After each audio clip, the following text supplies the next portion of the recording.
Lahat ng inuusig ay meron siyang karapatan sa abogado. The right to counsel.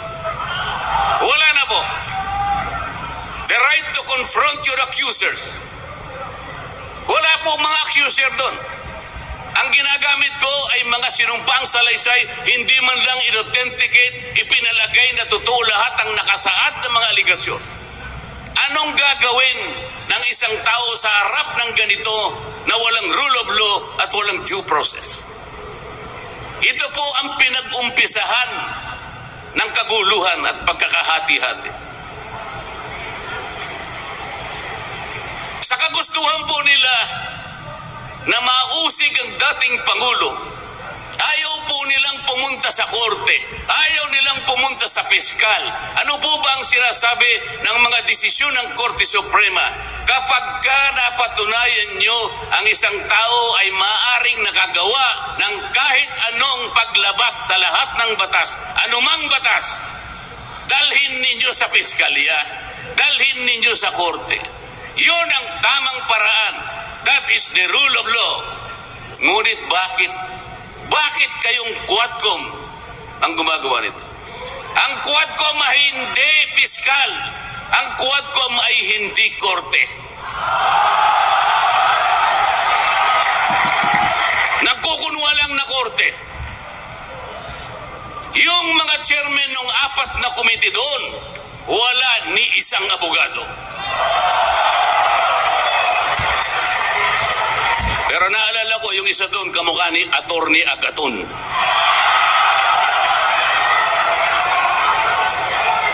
So sa halip na ang unahin ay yung kapakanan ng mamamayan, sa harap at liwanag ng napakaraming nakabantang panganib sa atin, sa ekonomiya, panglipunan, pangsiguridad, korupsyon, katiwalian, bakit ang inuuna ay usigin ng isang tao na hindi naman ipadadaan sa tamang proseso ng batas? Pangalawa, tinawag po nila ang pangalawang Pangulo sa 2 pagkakataon. Una po, nang magpipresent siya ng budget. Ang pinipresent po niyang budget ay budget for 2025. Akalain po ninyo ang gusto nilang tanungin ay yung pagkakagasta ng kanyang budget noong 2022 and 2023. Saan ka naman nakakita ng ganong klaseng direksyon? 2025 ang dapat pag-usapan, ang kanilang pilit na itinatanong ay paggamit o paggasta niya noong 2022 at 2023. Ang sabi po ng Vice President, siguro nainis na rin, I forgo my opportunity to defend this 2025 budget and I leave it to the discretion of the House of Representatives as presented. Ayaw pa nilang tanggapin. Nang ibig sabihin, ayaw ko nang idepensa sa inyo. Bahala na kayo. Kung anong gusto nyong ibigay sa akin, bahala na kayo. Ano pong ginawa nila? Hindi. Kinakailangang masagutin mo lahat ito. Walang exempted dito. Kahit ano nga yun siya, kailangan namin tama po yung lahat po ng paggasta ng pera ng bayan ay kailangan pong suriin. Totoo po yun. Ngunit meron pong pagkakataon at panahon sa paggawa nito. Hindi po sa panahon ng pipresenta ng budget. So ang ginawa po nila, tinawag uli ang pangalawang Pangulo sa isang pagdinig sa isang komite na kung tawagin ay Committee on Good Government. Alam po ninyo yung pagsisimula nila para magkaroon ng katwiran na masapina ang Vice President. Kinasangkapan nila yung isa sa amin, isang representative sa Maynila, tumindig at nag-privilege speech. Yung subject matter po ng kanyang privilege speech ay kaugnay po ng budget na pinagtatalunan na po sa plenaryo at sa committee. Sa tuntunin po ng House of Representatives, no one should avail of the privilege hour if the subject matter is related to a pending bill. Nandun na po yung bill sa baba. Pinagsalita pa po yung isa. Nung banggitin ko po ito, nire-raise ko po, sabi ko wala pong katwiran ito. Kailangan po tindigan ninyo, sundin ninyo ang ating tuntunin. Kapag hindi tayo sumunod sa ating tuntunin, sinong maniniwala sa atin na tayo may karapatang gumawa ng batas para sa ikabubuti ng ating bansa?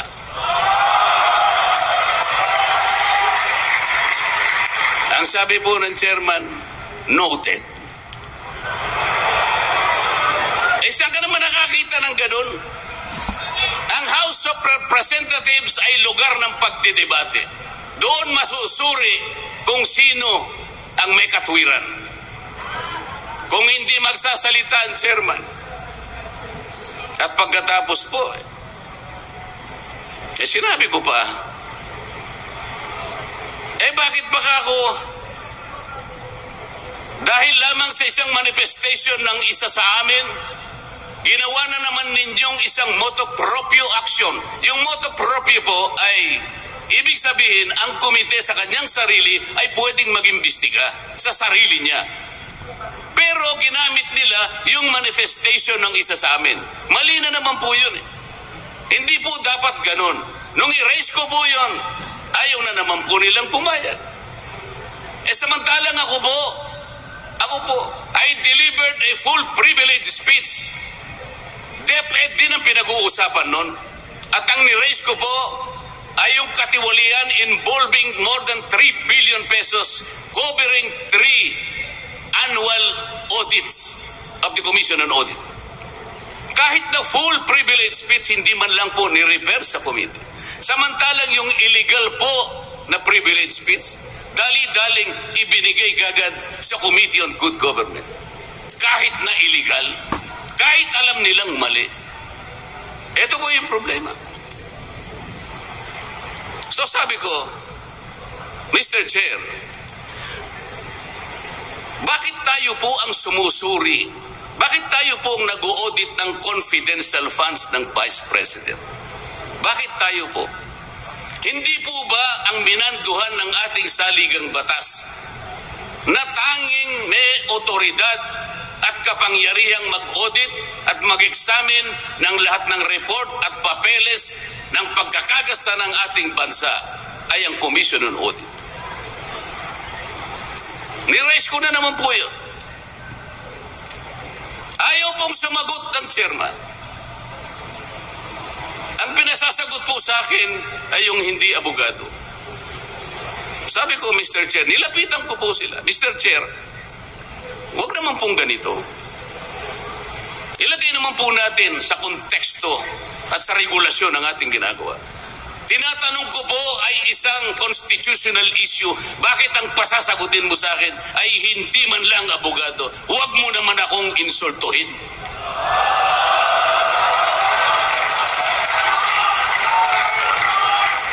Doon sa puntong yun, alam po ninyo, pati yung kinakain kong hopya, pinagtripan nila.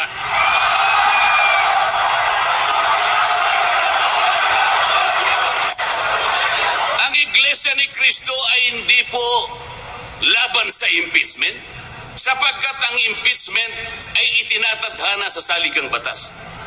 Ngunit, kung ang paraan ng pagsasagawa nito ay wala sa batas at wala sa tuntunin, ito na naman ay pagmumulan ng kaguluhan, pagmumulan na naman ng pagkakabahabahagi ng ating bansa. Ito po ang gusto nating iwasan. Ito po ang gusto nating iwasan. Iniimbestiga nila po yung confidential funds. Ang tanong ko po, Mr. Chairman, mahigit pong 400 opisina at ahensya ng ating pamahalaan ang tumatanggap ng confidential funds. At sila din ay natatawagan ng pansin ng Commission on Audit. Bakit naman isang opisina lang ang pinipilit niyong usisain? Hindi ba masyadong halata namang pamumulitika yan? Ito po yung gusto nating liwanagin. Hindi po tayo laban sa pag-iimbestiga ng katiwalian. Ilagay po natin sa ayos. Sana man lang kumuha sila ng ilang pang mga bahagi ng opisina na kagaya din ng paggagamit ng confidential funds sapagkat ang layunin po raw ay makagawa ng batas. Kung talagang gusto ninyong gumawa ng batas, kasi po in aid of legislation, palagi po ito ang nagagamit, inquiry in aid of legislation. Nasa saligang batas po naman talaga ito eh. Kaya lang, meron pong limitasyon ang inquiry in aid of legislation. Ano po yung unang limitasyon?